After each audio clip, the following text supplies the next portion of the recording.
মঙ্গলকোটের Ganpur high স্কুলের ছাত্রী রিম্পা দাসকে হুইলচেয়ার দিয়ে সহযোগিতা করলেন বর্ধমান ফুডিজ ক্লাব উদ্যোগে শ্রী সবুজের অভিযান স্বেচ্ছাসেবী সংস্থা। বিদ্যালয় পরিচালন কমিটির পক্ষ থেকে বর্ধমান ফুডিজ ক্লাবের এই মহতী উদ্যোগের জন্য ধন্যবাদ এবং কৃতজ্ঞতা জানানো হয় এবং একই সঙ্গে আগামী দিনেও বিদ্যালয়ের পাশে থাকার আবেদন জানানো হয়।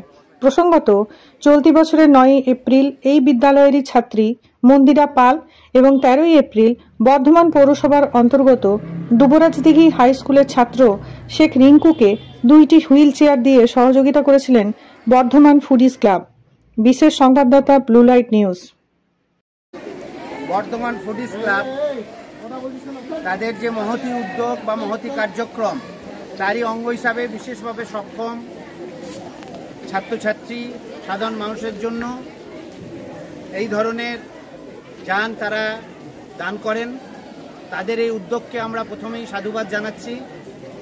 বর্ধমান ফুডিজ ক্লাব প্রধান শিক্ষক মহাশয় যে বক্তব্য রেখেছেন তাকে অনুকরণ করেই বলতে পারি যে সকলের তরে সকলে আমরা, প্রত্যেকে আমরা পরের তরে। এই যে মহান বাণী, এটা যেন যথার্থইভাবে আমাদের সঙ্গে তাদের সম্পর্ক গড়ে ওঠে। বিদ্যালয়ের আরও বিভিন্ন সার্বিক উন্নয়ন ও যেখানে ছাত্রছাত্রীদের স্বার্থ সবচেয়ে বেশি জড়িত সেই রকম কোনো গঠনমূলক কাজে যেন ফুডিজ ক্লাব আমাদের সঙ্গে থাকেন। আমরাও আমাদের পক্ষ থেকে তাদেরকে আন্তরিক কৃতজ্ঞতা, শ্রদ্ধা এবং সম্মান জানাচ্ছি।